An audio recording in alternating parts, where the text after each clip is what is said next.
Hola, ¿qué tal? Muy buenas noches. Bienvenidos a Noticias 22. Gracias por estar con nosotros. Guamansi Rodríguez, Rafael García Villegas, Laura Regis en la interpretación de lengua de señas mexicana. Les damos la bienvenida y tenemos novela, tenemos reflexión, tenemos teatro.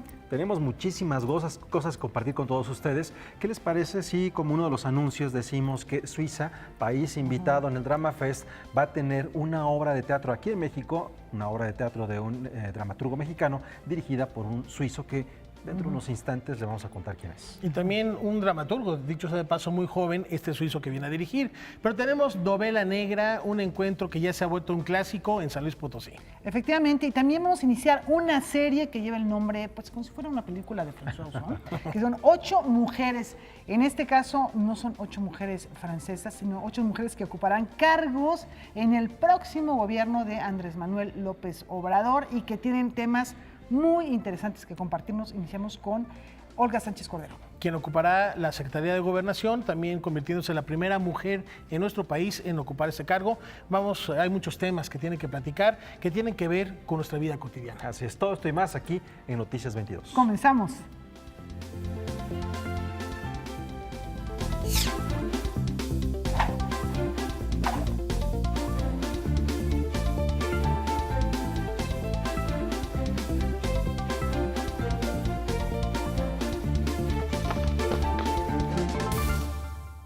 Vamos a comenzar con poesía. Hace 100 años, con la publicación de su célebre poemario Los Heraldos Negros, el escritor peruano César Vallejo entró por la puerta grande al mundo de las letras y a la postre se convirtió en uno de los poetas más innovadores del siglo XX. Hay golpes en la vida tan fuertes, yo no sé.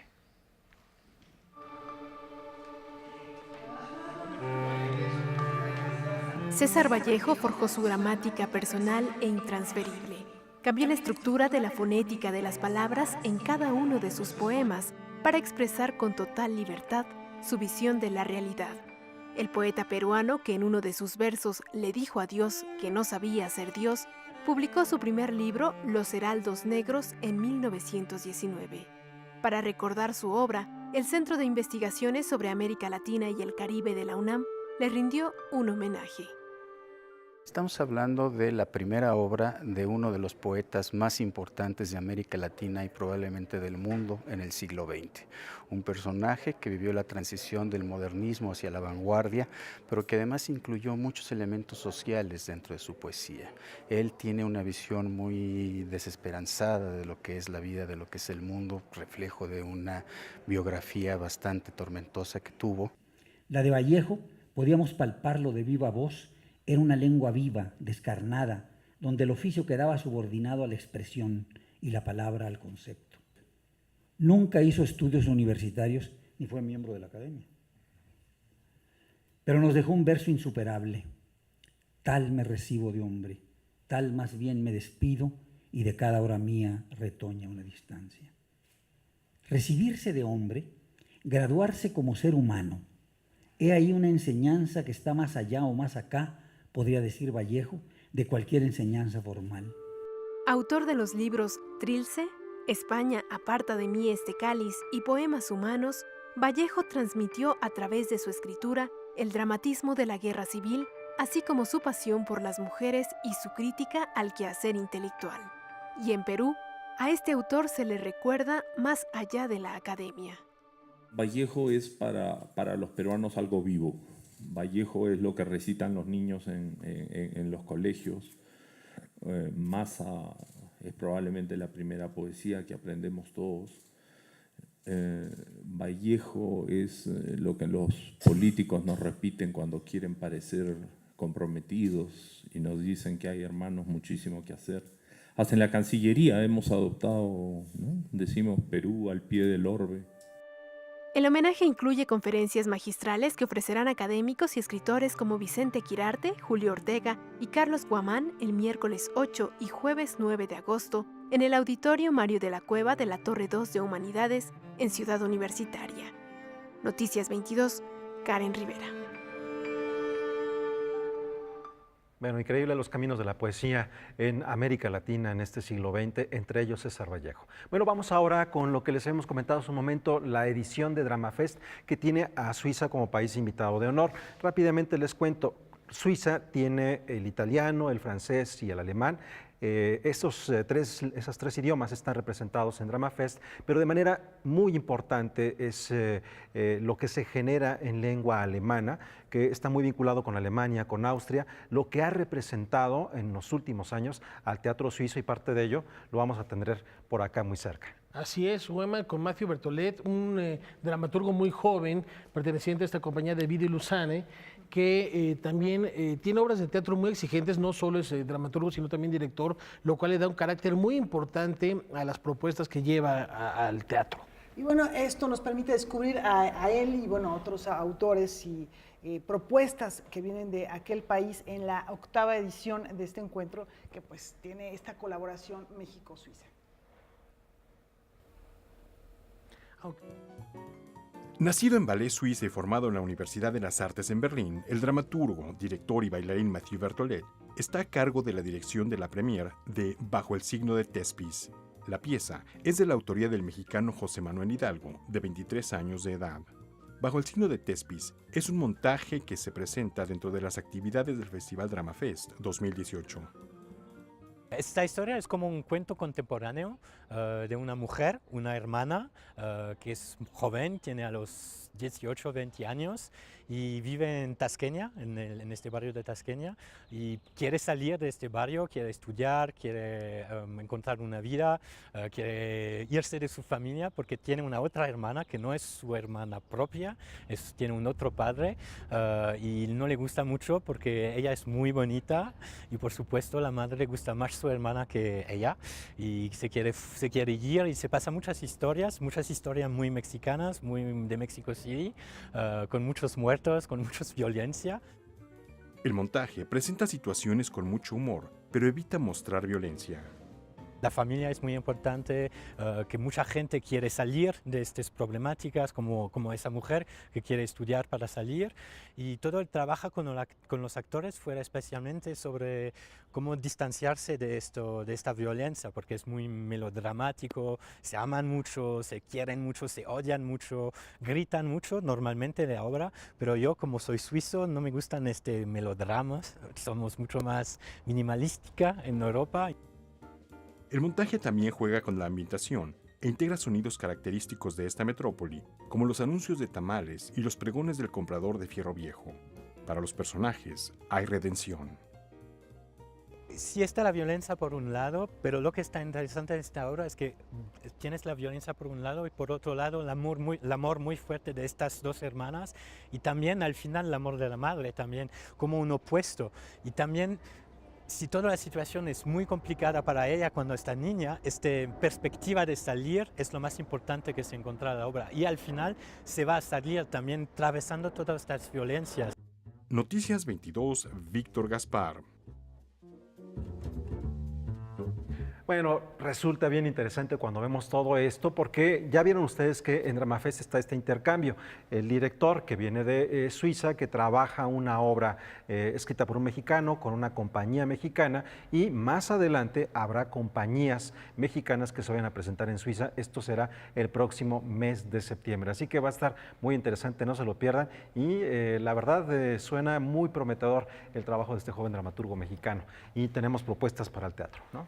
Y a propósito de volverse clásicos, que son clásicos contemporáneos, vamos con uno que no es tan contemporáneo, pero no pasa de moda. No, pero está vigente totalmente porque se trata de una muestra que se presenta en el Museo Nacional de Antropología. Es una revelación de los más profundos secretos de vestigios del pasado, de nuestros ancestros.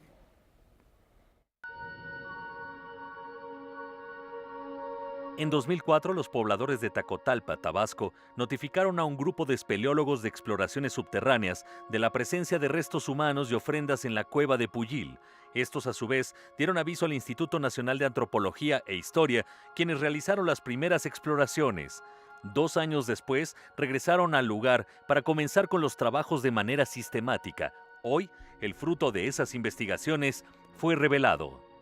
El Gobierno de la República reafirma el compromiso de mostrar la riqueza cultural de nuestro país y de acercar al público al conocimiento de las civilizaciones que florecieron en nuestro territorio. con la difusión del horizonte cultural de nuestro pasado, de su extenso patrimonio, nuestra unidad está en esta gran diversidad. Desde la primera vez que entramos fue muy impresionante, ¿no? Sí nos llevó varias horas recorrer la cueva y como pudieron ver en las imágenes, es una cueva sumamente trabajosa, ¿no? Entonces sí, bueno, fue de estos espacios que llamamos de bastante acción, ¿no? Entonces sí, pero ya la presencia de los materiales óseos y los ornamentos nos señalaron de que era algo interesante, ¿no? El contexto de la cueva hace de este descubrimiento algo espectacular, pues en ella se han encontrado 29 osamentas divididas en 11 depósitos mortuorios, casi todos removidos de su posición original, salvo 9 encontrados en la parte más profunda de la caverna. Lo que no esperaban era descubrir en el mismo sitio los restos humanos de 3 personas que se remontan a la prehistoria. Es una cueva arcaica, del periodo arcaico, de por lo menos hace 7,000 años, que sigue vigente hasta nuestros días, porque sigue utilizando, ¿no? Con una ocupación muy importante en la época maya, desde el Clásico temprano, entre el año más o menos 300 y 500 después de Cristo, y sobre todo, la mayor intensidad de uso fue en el Clásico tardío y terminar entre el año 600 y 850 después de Cristo. Entonces los mayas, es lo bonito de este asunto, es una cueva prehistórica que los mayas conocieron, sabían ellos que habían huesos y de hecho ellos removieron los huesos, los reacomodaron en otras posiciones y luego la reutilizaron ellos. Por eso la exposición temporal se titula Pujil, la cueva de los ancestros, porque fue utilizada por los primeros pobladores de Tabasco que cruzaron por el estrecho de Bering, luego por los mayas y ahora por los pobladores locales que realizan cada año una ceremonia para invocar las lluvias.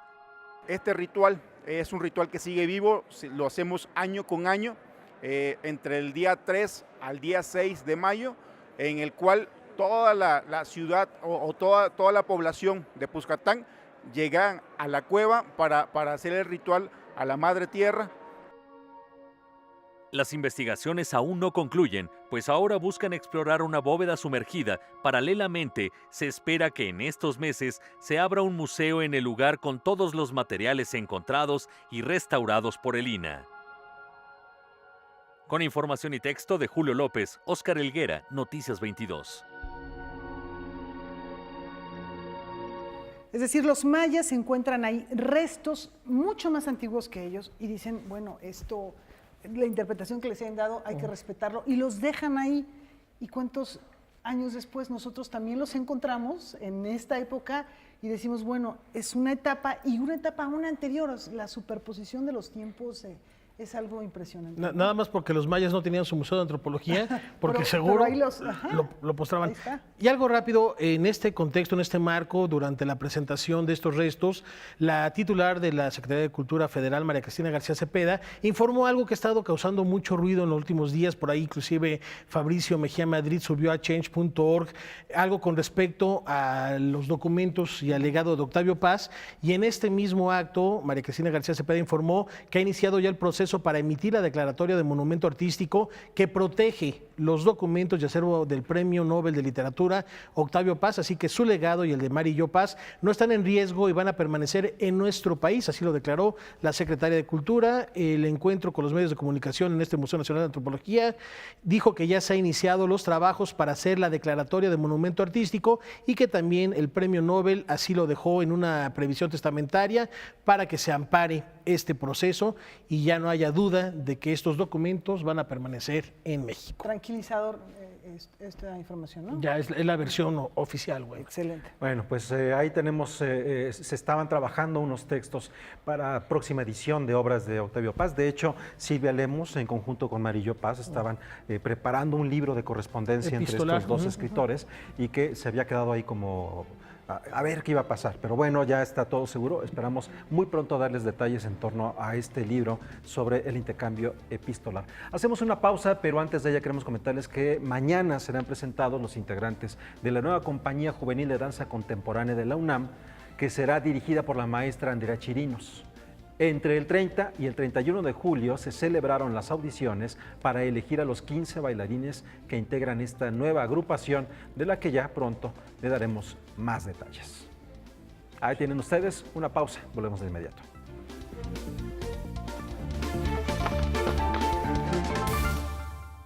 Y una vez más, el Centro de las Artes de San Luis Potosí es el lugar donde coinciden algunos de los principales creadores del género negro en México y el mundo. Vayamos tras las huellas del crimen. Escritores y especialistas psiquiátricos colaborarán del 6 al 9 de septiembre en el Centro de las Artes de San Luis Potosí para analizar los vínculos que existen entre la violencia, las emociones y los personajes que protagonizan la literatura oscura, en la tercera edición del Festival Internacional de Novela Negra, Huellas del Crimen. Son básicamente mesas de reflexión sobre distintos géneros, con escritores que cultivan el género, en teatro, en poesía, incluso en novela, por supuesto, en crónica. Tenemos exposiciones relacionadas con el género, tenemos un juego que hacemos con el público en el que hay que descubrir ciertas pistas para llegar a una conclusión, casi siempre suele ser un crimen. Tenemos talleres para toda la familia. En esta edición, los trastornos psicológicos serán el eje principal de las actividades, que encabezarán los especialistas Fegui Ostrowski y Jesús Ramírez Bermúdez. Este año decidimos enfocarnos a la parte médica, la parte clínica del género negro, que puede ayudar, además de ser muy interesante, puede ayudar también para quienes quieran empezar a escribir el género. Tenemos presencia de psiquiatras reconocidos que trabajan sobre perfiles criminales, tenemos a escritores que se enfocan sobre todo en este tipo de temas. Las historias que han sido adaptadas al cine son la línea que unifica a los invitados extranjeros. Está John Connolly, que tiene un personaje que ya va repitiendo en 12 libros distintos. Está también Claudia Piñeiro, que va a ser muy interesante escucharla. Está John Alkvist, que es un escritor sueco, que también tiene una historia personal muy rica, muy dramática y la ha sabido reflejar en sus libros. También participarán los narradores Rosa Rivas, Quique Ferrari, Juan Sebastián Gaviria, Roberto Coria y Antonio Malpica. Que no es un festival, digamos, lineal, sino es interactivo de alguna manera, porque efectivamente la gente participa dentro de una trama, ¿no?, en la cual no solo escucha a los ponentes, sino que se involucra en talleres, se involucra en juegos que se hacen también. No sé, en este caso una cena donde hay una serie de acertijos que tiene que ir resolviendo para poder resolverlos, y bueno, en fin, en ese sentido creo que va a ser muy rico y creo que es la gran apuesta a este festival y la gran originalidad que tiene. Con estas actividades vivenciales se fomenta la lectura de este género literario, que en sus páginas encierran acertijos, crímenes, testigos y misterios que tienen en su origen profundas raíces sociales y psicológicas. Noticias 22, Óscar Cortés.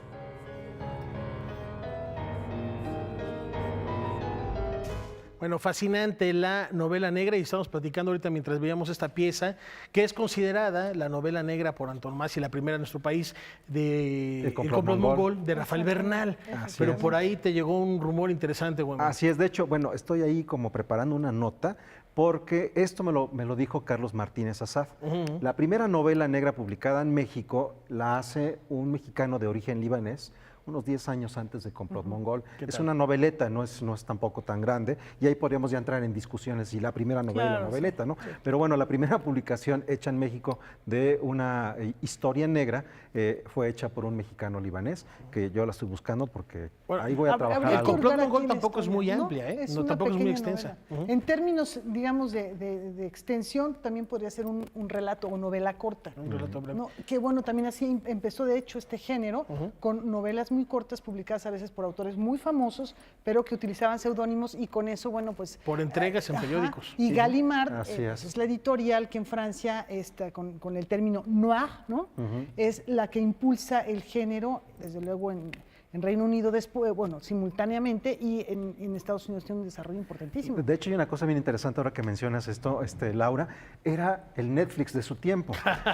Lo que quiero decir es que eran las series, era lo que estaba esperando la gente, la siguiente edición, y por eso era mal visto entre la comunidad literaria del siglo XIX, porque era una literatura de entretenimiento, como que abarataba un poquito las cosas, y que es hasta el siglo XX en donde comienza una revaloración y a entregarse los premios que son como los premios Nobel de literatura negra que se entregan precisamente en Suecia, ¿no? Pues ahí está la invitación y continuamos con más festivales, pero ahora con otro género literario que tiene que ver también con los pueblos originarios.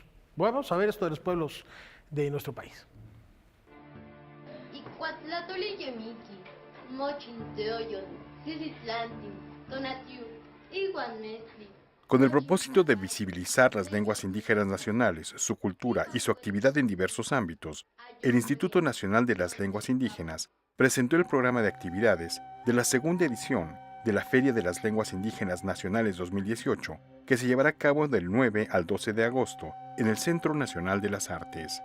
Necesitamos insertarnos en la sociedad nacional y la sociedad nacional también tiene que ser sensible a las propuestas nuestras, le tiene que dar cabida, las instituciones tienen que darse cuenta de toda la producción que se está haciendo en las lenguas indígenas. Es entonces un ir y venir, pero lo que buscamos con esta feria es que también sea el espacio que nos permita integrarnos a otros circuitos de festivales, de ferias de libros, de actividades de fomento a la lectura, estar en museos, estar en galerías, como una cultura pujante, como una cultura renovadora, como una cultura emergente.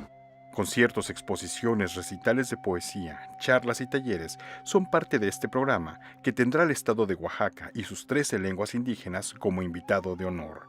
La Feria de las Lenguas Indígenas Nacionales 2018 se presenta bajo el lema México Multilingüe, Crisol de Pensamientos, que también intenta reivindicar el conocimiento y cosmogonía contenidos en estas. Nosotros creemos en el trilingüismo y la sociedad mexicana en ese sentido creo que ha estado más con una visión más corta, pues que la mayoría es monolingüe, ¿no? Y en todo caso cuando ellos piensan en el bilingüismo piensan en el español y el inglés, sin pasar por una lengua local. Esa mentalidad y esa política creo que debe de cambiar y estos foros yo creo que nos ayudan para que la gente valore lo importante, lo que significa, el capital intelectual que significa una lengua, cualquier lengua que sea.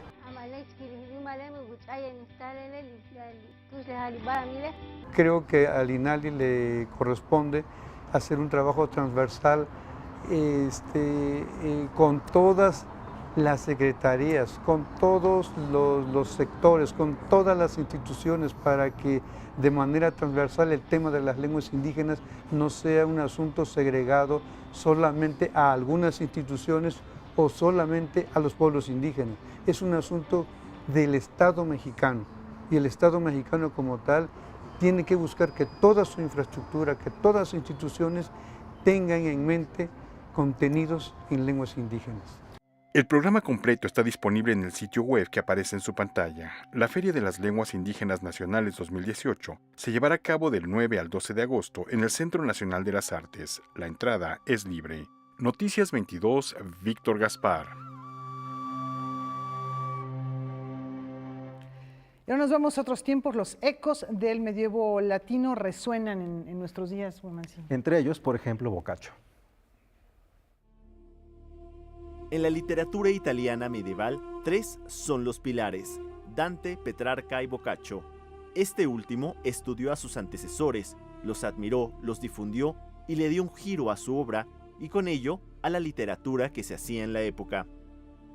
Dante, al momento de escribir un libro que se llama La Vida Nueva, hace un recorrido más o menos autobiográfico en el que expone cómo fue su amor, cómo nació, cómo prácticamente desde el principio decide eliminar cualquier tipo de elemento erótico de esta mujer y la mujer se vuelve prácticamente un ángel.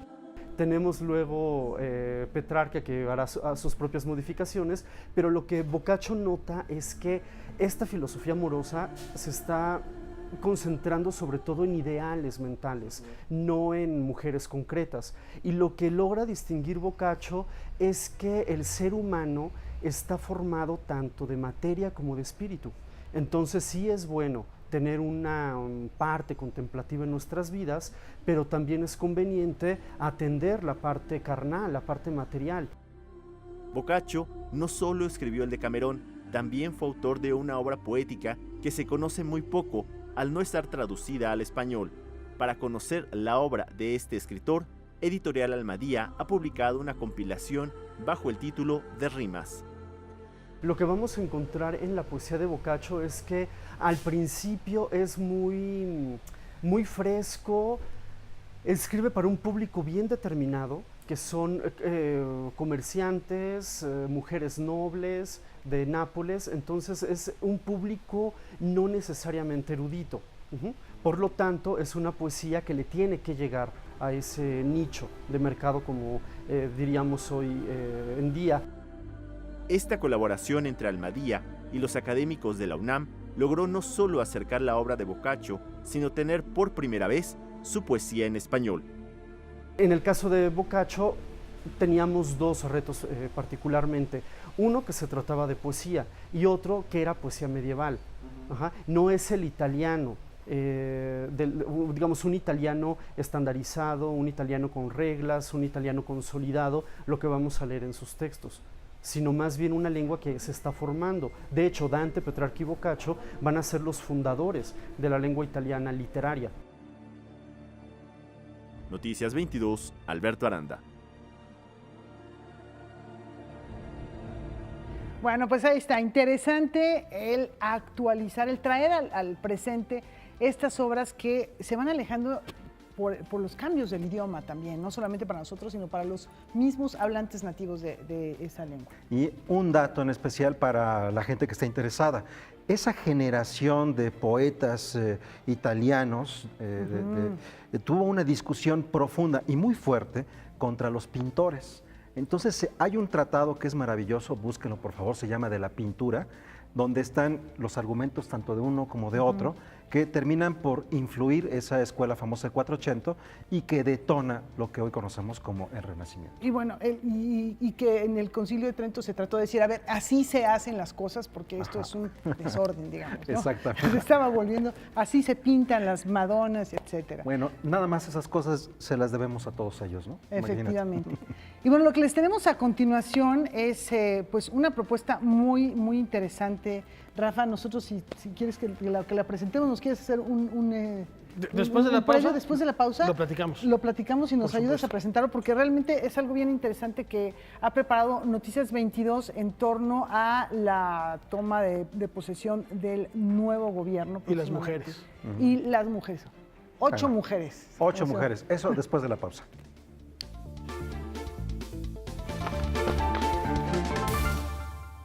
Bueno, lo que les tenemos a continuación es una iniciativa que busca empoderar, este término que suena fea la palabra, pero el fondo es importante y es interesante, empoderar a mujeres en situación de vulnerabilidad y disminuir la brecha laboral que existe actualmente entre los géneros, entre hombres y mujeres. De acuerdo con la encuesta de ocupación y empleo de la OCDE, solo 36.6% de las mujeres mexicanas tiene un trabajo formal. Por eso, el proyecto Vive de The Trust for the Americas tiene un programa continuo de capacitación para hombres y mujeres, pero sobre todo para estas últimas en situación de vulnerabilidad y alta vulnerabilidad. Como objetivo llegar a 45,000 personas, el 95% de ellas mujeres en todo el país, justamente para capacitarlas en habilidades para el trabajo. Ventas, promotoría y atención a clientes, más habilidades para la vida y algo nuevo que introdujimos este año que es prevención de violencia doméstica. Nosotras vamos a cualquier lugar donde haya por lo menos 20 mujeres que quieran capacitarse. Después de la capacitación las ayudamos a vincularse a una oportunidad económica que puede ser académica, un empleo formal o también la oportunidad de iniciar un negocio propio. La mayor parte de los grupos con los que trabaja Vive son de mujeres que viven situaciones como desplazamiento por violencia, que han sido víctimas de trata, que se encuentran en centros de rehabilitación o que están dejando el trabajo sexual. Además de la capacitación en las áreas de trabajo que ya se mencionaron, se les instruye para saber distinguir y actuar en contra de la discriminación. Porque muchas de ellas no saben que no pueden ser discriminadas para pedir un empleo por edad, porque hubieran tenido antecedentes penales, porque tengan un tatuaje, porque tengan una discapacidad. Después de la presentación del proyecto Vive, representantes de las organizaciones feministas GIRE, X Justicia y el Instituto de Liderazgo Simone de Beauvoir sostuvieron un conversatorio sobre 3 temas que afectan directamente a las mujeres: violencia doméstica, inclusión laboral y corresponsabilidad del Estado en el cuidado y atención de la niñez, personas adultas mayores y o con alguna discapacidad. Ya como lo mencionó Claudia, sin duda en México hay una brecha salarial que está reconocida, o sea, las mujeres por el mismo trabajo realizado, por el mismo nivel de estudios, ganan 24% menos que los hombres. Noticias 22, Irma Gallo. Bueno, les decíamos al inicio del programa que hoy iniciamos una serie, Rafa, que tú has estado preparando y que es una propuesta muy interesante en torno a las mujeres, 8 mujeres que van a formar parte del gabinete de Andrés Manuel López Obrador, como ya lo tiene anunciado.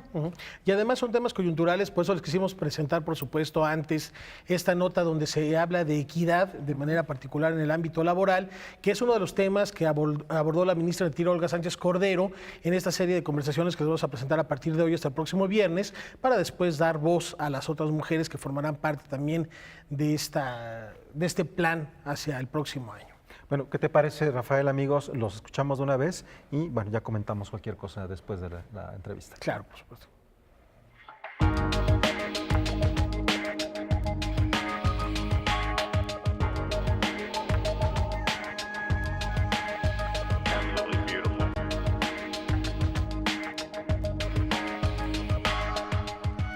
Me da mucho gusto saludar y agradezco que nos comparta este tiempo la ministra en retiro, Olga Sánchez Cordero, a quien agradecemos que nos reciba para platicar del momento histórico y coyuntural que vive México, no solo por una transición como la que pudimos apreciar en las pasadas elecciones, sino también porque está por ocupar el cargo por primera vez una mujer como secretaria de Gobernación. Ya habías hecho historia en otras ocasiones, la primera mujer que ocupa el cargo de notaria en la Ciudad de México, ya lo decíamos, ministra, una gran jurista, una defensora de los derechos humanos, y ahora, en este momento, ¿qué significa para ti y para México estar al frente de la Secretaría de Gobernación? La Secretaría de Gobernación es la secretaría que tiene a su cargo la política interior de este país. Y esto, pues, lo que significa es un reto enorme, pero pienso que como mujer significa un doble reto, porque siendo la primera mujer secretaria de Gobernación, yo tengo que demostrar que las mujeres hemos sido y estamos siendo capacitadas para poder lograr romper estos techos de cristal, como es este techo que no se había roto en ningún momento en la historia de México. Es la primera vez que se va a romper este techo de cristal con una mujer a cargo de la Secretaría de Gobernación. Entonces esto sí es doble reto. Primero por ser la primera mujer secretaria de Gobernación y también por lo que implica la política interior de este país. Esto es fundamental porque no solo es una gran responsabilidad, sino también una fuente de inspiración. No solo para las mujeres, yo creo que para todos los que nos están viendo en este momento, saber que se puede llegar. Y la pregunta, antes de abordar la agenda y a hablar de esta cuestión de género, es cómo se da este acercamiento, cómo se llega. Uno no abre el periódico y lee, hay una vacante en la Secretaría de Gobernación. ¿Cómo se da este acercamiento? Bueno, mira, yo fui constituyente de la Ciudad de México, también estuve formando parte de esta asamblea maravillosa, la Asamblea Constituyente. Por primera vez la Ciudad de México tiene ya una constitución, que por cierto entra en vigor el próximo septiembre, y esto significó para mí un reto como legisladora. Yo habría sido ministra de la Suprema Corte por más de 21 años, prácticamente, y el reto fue construir las leyes, es decir, el otro lado de la moneda. Yo en la Corte obviamente revisaba la constitucionalidad de las leyes y en la constituyente lo que hice fue crear la norma o, desde luego, colegiadamente construir la Constitución. Me encantó ser senadora ser constituyente y quise en ese momento llegar a ser senadora de la República. Yo te quiero decir que cuando tuve en mente llegar al Senado, me acerqué a Morena, porque Morena para mí, sobre todo Andrés Manuel para mí, habría sido la alternativa. Realmente siempre he seguido yo a Andrés Manuel desde que era jefe de gobierno. Voté por él como jefe de gobierno y posteriormente en las 2 elecciones en donde él compitió, tanto en la elección del 2006 como en la elección del 2012, yo estaba convencida que su proyecto de nación era el proyecto de nación que necesitaba México. Hoy lo estamos confirmando porque tenemos 30 millones de votos, quiere decir que sí se requería este cambio, que sí se necesitaba un proyecto de nación diferente, y cuando yo lo seguía en estas 2 elecciones, pues desde luego mi alternativa para llegar al Senado habría sido el proyecto de nación de Andrés Manuel.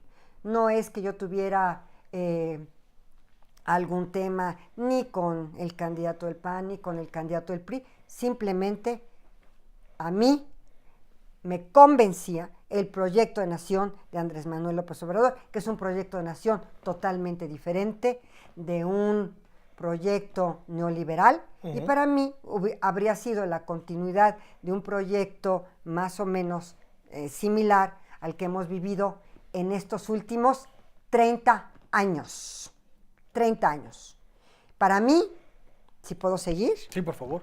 Para mí, el péndulo se fue a la extrema derecha en este proyecto neoliberal y nunca regresó. En 30 años nunca regresó este péndulo.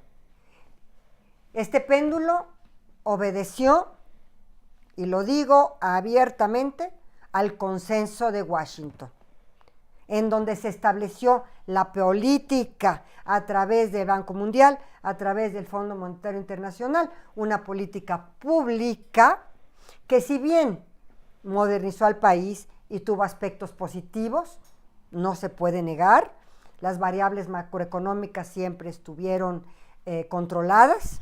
Sin embargo, este proyecto trajo también los aspectos negativos. ¿Y cuáles fueron para mí los aspectos negativos? Básicamente que concentró la riqueza en unos pocos y desatendió el desarrollo económico y no detonó desarrollo económico para la mitad de la población mexicana. 50 millones de personas nunca salieron de la pobreza y algunos de la pobreza extrema, y esto me motiva a mí el proyecto de Andrés Manuel. Es decir, Andrés Manuel, si bien quiere conservar las variables macroeconómicas, quiere también conservar el desarrollo y detonar el desarrollo. Lo cierto es que va a atender prioritariamente a estos 50 millones de mexicanos que no se pudieron atender más que a través, y hay que decirlo con todas sus letras, de programas y políticas públicas asistencialistas. Andrés Manuel no quiere políticas públicas asistencialistas. Andrés Manuel, contrario a lo que se piensa, no es populista. Andrés Manuel quiere detonar desarrollos en donde no se ha detonado el desarrollo, sobre todo en el sureste del país. Porque si bien estamos creciendo en estados como Aguascalientes, como algunos otros del norte, a más 10 o más 8% anual, lo cierto es que estamos decreciendo en estados como Chiapas, Oaxaca, Tabasco, a -2, -3 y hasta -4. Entonces no puede ser que tengamos un país en donde se crezca en una parte de nuestro territorio y en otra parte se decrezca. Son muchos Méxicos. Andrés quiere atender a este México invisibilizado, a este México que no ha tenido las oportunidades que han tenido otros Méxicos. A todos los Méxicos. Y entonces, ¿cómo se da este acercamiento? Eres constituyente y de repente dices... Busco el Senado de la República. Me acerco a Morena, sí me acerqué a Morena para el Senado. tema del Senado de la República. Me entrevisté con Andrés Manuel me ofrece una tercer lugar plurinominal, lo cual es muy importante. Hoy ya soy senadora electa. Voy a protestar como senador el día 1 de septiembre, pero voy a poner de inmediato, después del 1 de septiembre, mi licencia para poder transitar a la Secretaría de Gobernación como la primera titular de la Secretaría Mujer, y también, obviamente, porque en estos meses, además, pues es la transición. Claro. Y entonces a mí y a Tatiana nos ha encomendado la transición de la Secretaría de Gobernación.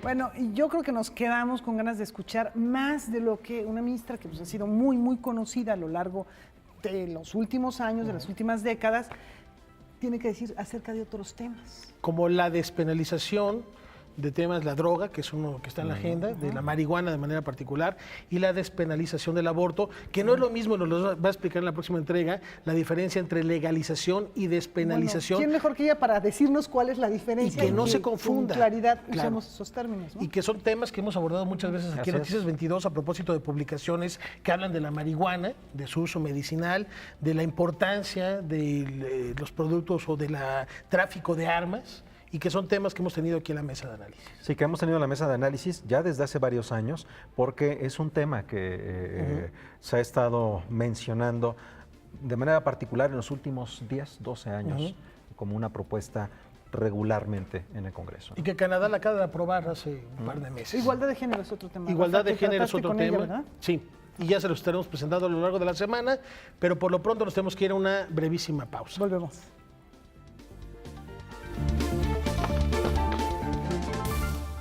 Vamos con sonidos, con imágenes sonoras. Los paisajes del primer cuadro de la Ciudad de México nos descubren los distintos rostros de esta gran urbe. Todo esto van a ver desde qué enfoque se está dando.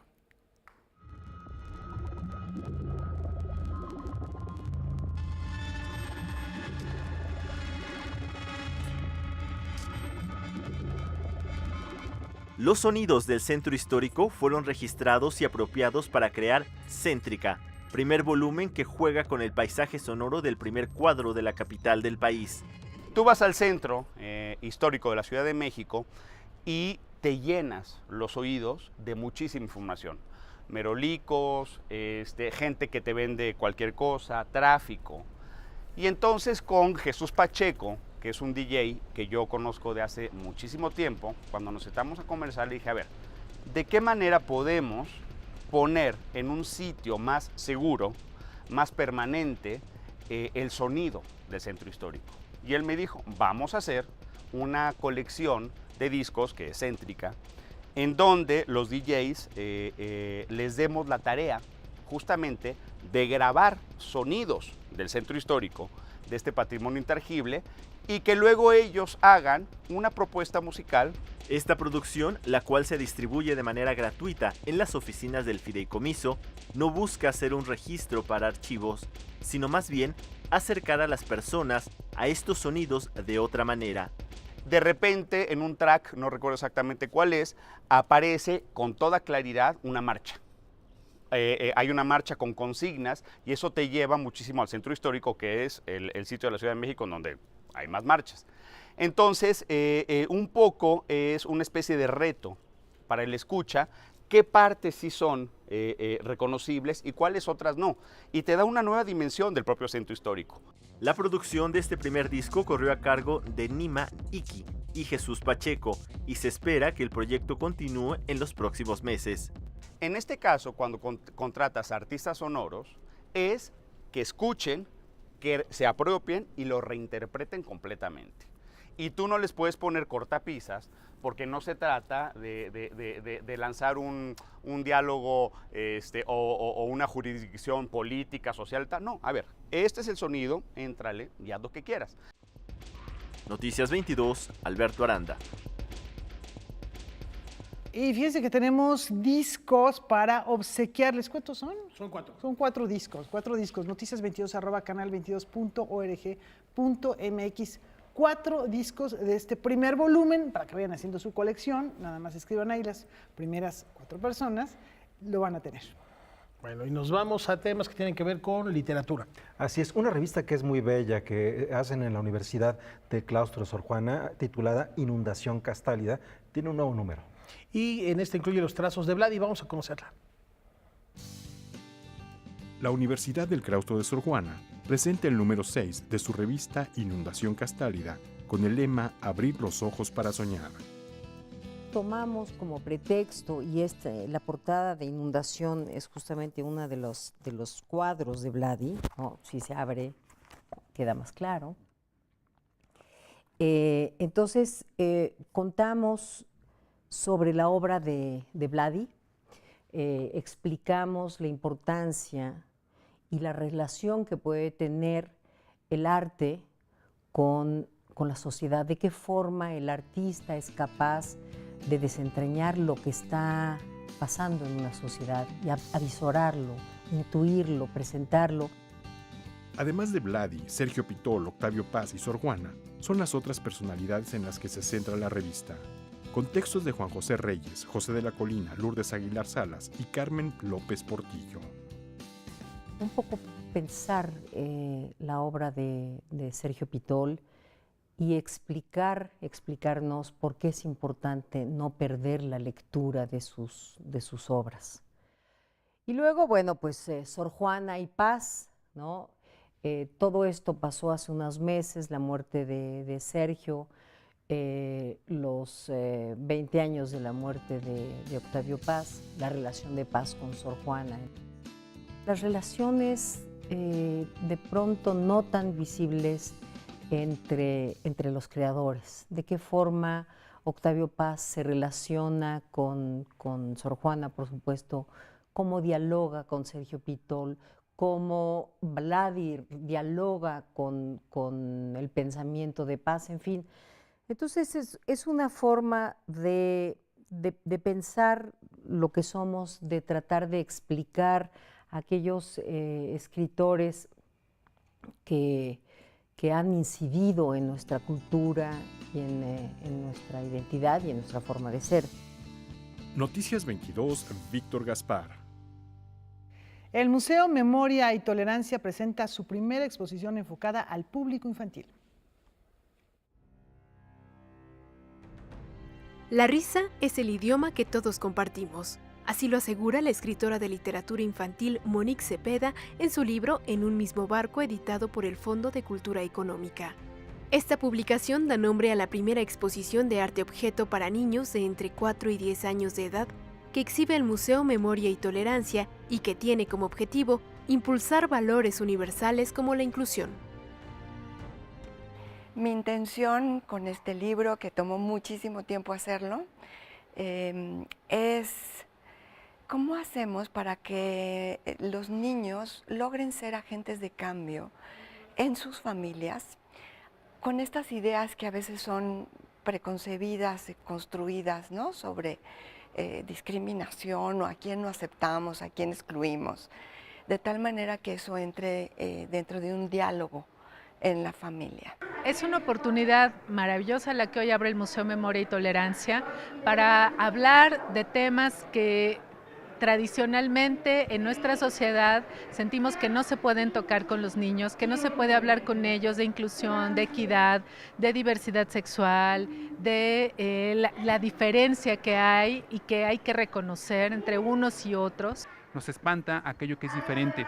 Y esta exposición, a través de un arte objeto, muestra de una manera lúdica la importancia de valores como la solidaridad, como el respeto, como la comprensión.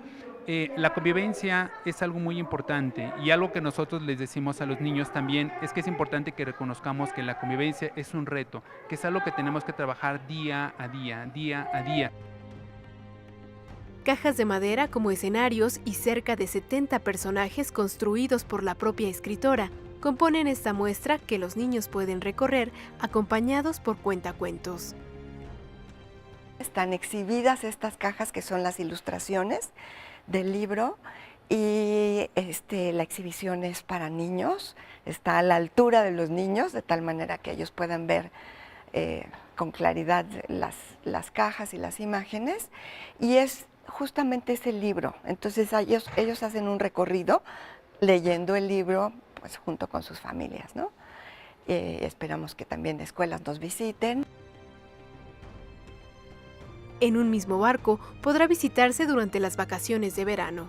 Noticias 22, Karen Rivera. Bueno, está bien, también aprendizaje para toda la familia. Y nos vamos celebrando el cumpleaños 76 de Caetano Veloso. Nada más y nada menos que uno de los más importantes cantantes brasileños de los últimos años y que hemos tenido el gusto de escucharlo aquí en México en varias ocasiones. Inclusive si vieron la película Hable con ella, ahí tiene un cameo. Paloma es una versión que me van a perdonar, y que además la hace con Jacques Morellenbaum, que es uno de los grandes músicos brasileños. Extraordinario. Bueno, disfrútenlo. Hasta mañana. A voz da matriarca da Roma Negra, você não me